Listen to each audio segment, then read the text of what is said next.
Hi everyone, welcome back. ನೀವು ನೋಡ್ತಾ ಇದ್ದೀರಾ ಸ್ಟೂಡೆಂಟ್ ಸೊಲ್ಯೂಷನ್ ಚಾನಲ್. ಎಲ್ಲರೂ SSC ಸ್ಕಾಲರ್ಶಿಪ್ ನ ಅಪ್ಡೇಟ್ಗೆ ಸ್ವಾಗತ.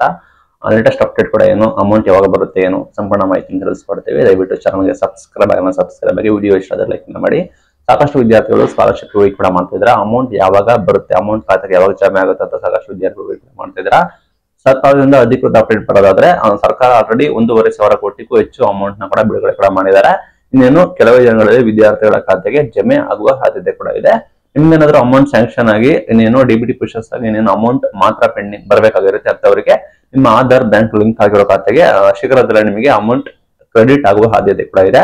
ಅಫಿಷಿಯಲ್ ಆಗಿ ಈ ದಿನಾಂಕವೇ ನಾವು ಕ್ರೆಡಿಟ್ ಮಾಡ್ತೀವಿ ಅಂತ ಅನೌನ್ಸ್ಮೆಂಟ್ ಕೂಡ ಮಾಡಿರ. ಬಟ್ ನೀವು ಒಂದೇ ದಿನ ಶೀಘ್ರದಲ್ಲೇ ನೀವು ಅಂದ್ರೆ ಸೂನ್ ನೀವು ಅಮೌಂಟ್ ನ ಕೂಡ ಕಳ್ಸಿಕೊಳ್ತೀರಾ. ನಿಮ್ಮ ಖಾತೆಗೆ ನೇರವಾಗಿ ಅಮೌಂಟ್ ಕೂಡ ಜಮೆ ಆಗುತ್ತೆ.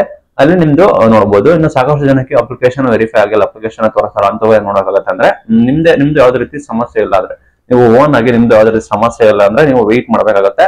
ಇಲಾಖೆ ಕಡೆ ಏನಾದ್ರು ಸಮಸ್ಯೆ ಇದ್ರೆ ನಿಮ್ದು ಮಾರ್ಕ್ಸ್ ಕಾರ್ಡ್ ಅಪ್ಡೇಟ್ ಆಗಿಲ್ಲ, ಕೆಲವರಿಗೆ ಅಟೆಸ್ಟೇಷನ್ ಆಗಿಲ್ಲ, ಕೆಲವರಿಗೆ KYC ಆಗಿಲ್ಲ, ಕೆಲವರಿಗೆ ಆಧಾರ್ದು ಮಿಸ್ ಮ್ಯಾಚ್ ಆಗಿದೆ ಅಂತವರು ದಯವಿಟ್ಟು ಅದನ್ನ ಸರಿಪಡಿಸಬೇಕಾಗುತ್ತೆ. ನೀವೇ ಮ್ಯಾನ್ಯುವಲ್ ಆಗಿ ಇಲಾಖೆ ವೆರಿಫಿಕೇಶನ್ ಮಾಡಕ್ ಆಗೋದಿಲ್ಲ. ಒಂದ್ ಸೆಮ್ ಏನಾದ್ರು ಅಲ್ಲಿ ತೋರಿಸಿದ್ರೆ ಲೈಕ್ ನೀವು ಈ ರೀತಿ ನಿಮ್ದು ಸಮಸ್ಯೆ ಇದೆ ಅಂತ ಹೇಳಿ ತೋರಿಸಿದ್ರೆ ನೀವು ಬೇಕಾದ್ರೆ ಇಲಾಖೆಗೆ ಹೋಗಿ ಕಾಂಟ್ಯಾಕ್ಟ್ ಮಾಡ್ಕೊಂಡು ವೆರಿಫೈ ಮಾಡಿಸ್ಕೋಬಹುದು. ಅದರಂತೆ ಇಲಾಖೆಯವರು ಆಟೋಮೆಟಿಕ್ ಆಗಿ ವೆರಿಫೈ ಮಾಡಬೇಕಾಗುತ್ತೆ ನಿಮ್ದು ಯಾವ್ದು ರೀತಿ ಸಮಸ್ಯೆ ಇದ್ರೆ. ಇಲ್ಲಿ ಮ್ಯಾನೇಜ್ಮೆಂಟ್ ಇದ್ರೆ ಅವರಿಗೆ ಸ್ಕಾಲರ್ಶಿಪ್ ಬರೋದಿಲ್ಲ. ಇಲ್ಲಿ ನಿಮಗೆ ರೂಲ್ಸ್ ಅಂಡ್ ರೆಗ್ಯುಲೇಷನ್ಸ್ ಇದೆ, ಆ ರೂಲ್ಸ್ ಅಂಡ್ ರೆಗ್ಯುಲೇಷನ್ ಪ್ರಕಾರವೇ ನಿಮಗೆ ಸ್ಕಾಲರ್ಶಿಪ್ ಬರುತ್ತೆ. ಆಯ್ತಾ, ಅದನ್ನ ಗಮನದಲ್ಲಿ ಇಟ್ಕೊಳ್ಳಿ. ಯಾರಿಗೆ ಮ್ಯಾನ್ಯುವಲ್ ಆಗಿ ಅಪ್ಲಿಕೇಶನ್ ವೆರಿಫಿಕೇಶನ್ ಮಾಡಕ್ಕಾಗೋದಿಲ್ಲ, ಇಲಾಖೆಯವರು ನಿಮಗೆ ಮಾಡಬೇಕಾಗುತ್ತೆ.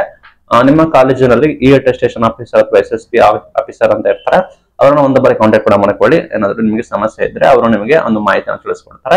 ಅಮೌಂಟ್ ಯಾವಾಗ ಬರುತ್ತೆ ಅಂತ ಸರ್ಕಾರ ನೋಡೋದ್ರೆ ಗ್ಯಾರಂಟಿ ಯೋಜನೆ ಕೊಟ್ಟಿರೋ ಕಾರಣ ನಿಮಗೆ ಒಂದೇ ಬಾರಿ ಅಮೌಂಟ್ ನ ಹಾಕೋಕ್ಕಾಗೋದಿಲ್ಲ. ಇದು 1,500 ಕೋಟಿ ಬಿಡುಗಡೆ ಮಾಡಿರೋದು ಎಷ್ಟು ಜನಕ್ಕೆ ತಲುಪಬೇಕು ಅಷ್ಟು ಜನಕ್ಕೆ ಮಾತ್ರ ನಿಮಗೆ ಕ್ರೆಡಿಟ್ ಕೂಡ ಮಾಡ್ತಾರೆ.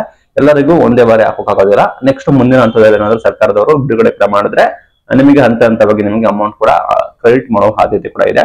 ಯಾರೆಲ್ಲ ಫಲಾನುಭವಿಗಳು ವಿದ್ಯಾರ್ಥಿಗಳು 2 ವರ್ಷದಿಂದ ವೇಟ್ ಮಾಡ್ತಾ ಇದ್ದೀರಾ ಅಂತವರು ಹಾಕಿ. ಅಪ್ಲಿಕೇಶನ್ ಲಾಸ್ಟ್ ಡೇಟ್ ಇನ್ನೇನು OBC ವಿದ್ಯಾರ್ಥಿಗಳಿಗೆ 50th ಲಾಸ್ಟ್ ಡೇಟ್ ಇದೆ. ಅವರು ಆದಷ್ಟು ಬೇಗ ಅಪ್ಲಿಕೇಶನ್ ಹಾಕಿ. ಉಳಿದ ವಿದ್ಯಾರ್ಥಿಗಳು ಕೂಡ ಟೈಮ್ ಇದೆ, ಅಪ್ಲಿಕೇಶನ್ ಹಾಕೋದಂತ ಹಾಕಿ. ಕೆಲವರಿಗೆ ಮಾತ್ರ ಕ್ರೆಡಿಟ್ ಕೂಡ ಆಗಿದೆ. ಇಲ್ಲಿ ಯಾರಿಗೆ ಕಡಿಮೆ ಅಮೌಂಟ್ ಲೈಕ್ 2,000, 3,000, 4,000 ಯಾರಿಗೆ ಲೆಸ್ ಅಮೌಂಟ್ ಇದೆ ಅಂತವರಿಗೆ ಅಮೌಂಟ್ ಹಾಕ್ತಾ ಇದ್ದಾರೆ. ಇಲ್ಲಿ ಇಂಜಿನಿಯರಿಂಗ್ ಮೆಡಿಕಲ್ ಅವರಿಗೆ ಜಾಸ್ತಿ ಸ್ಕಾಲರ್ಶಿಪ್ ಕೊಡೋ ಕಾರಣ ಅಂತವರಿಗೆ ನಿರಾಕರಣೆ ಕೂಡ ಮಾಡ್ತಾ ಇದ್ದಾರೆ, ಡಿಲೇ ಕೂಡ ಮಾಡ್ತಾ ಇದ್ದಾರೆ. ಕಾರಣ ಇಷ್ಟೇ, ಸರ್ಕಾರದ ಹತ್ರ ದುಡ್ಡಿಲ್ಲ.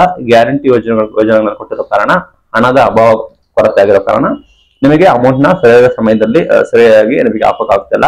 ಇದು ದೊಡ್ಡ ಸಮಸ್ಯೆ ಆಗ್ಬಿಟ್ಟಿದೆ ಇಲಾಖೆ ಕಡೆಯಿಂದ. ಅಂತವರಿಗೆ ಈ ರೀತಿ ಕೂಡ ಮಾಡಿದ್ದಾರೆ. ಇದು ಇವತ್ತಿನ ಅಪ್ಡೇಟ್. ವೆಯ್ಟ್ ಕೂಡ ಮಾಡಿ, ನಿಮಗೆ ಲೇಟೆಸ್ಟ್ ಅಪ್ಡೇಟ್ ಕೂಡ ಬರುತ್ತೆ. ಇದೇ ರೀತಿ ವಿಡಿಯೋಗಾಗಿ ನಮ್ಮನ್ನ ಸಬ್ಸ್ಕ್ರೈಬ್ ಆಗಿ ಸಪೋರ್ಟ್ ಮಾಡಿ, ಫಾಲೋ ಮಾಡ್ಬಿಟ್ಟು ನಮ್ದು ಬೆಲ್ ಐಕನ್ ನ ತಿಳಿಸ್ಕೊಡಿ. ಹಾಗೆ ಲೈಕ್ ನಾವು ನಿಮಗೆ ಡೈಲಿ ಜೆನ್ಯೂನ್ ಅಪ್ಡೇಟ್ ಗಳನ್ನ ತಿಳಿಸ್ಕೊಡ್ತೀವಿ. ಇದು ಇವತ್ತಿನ ವಿಡಿಯೋ. Thank you.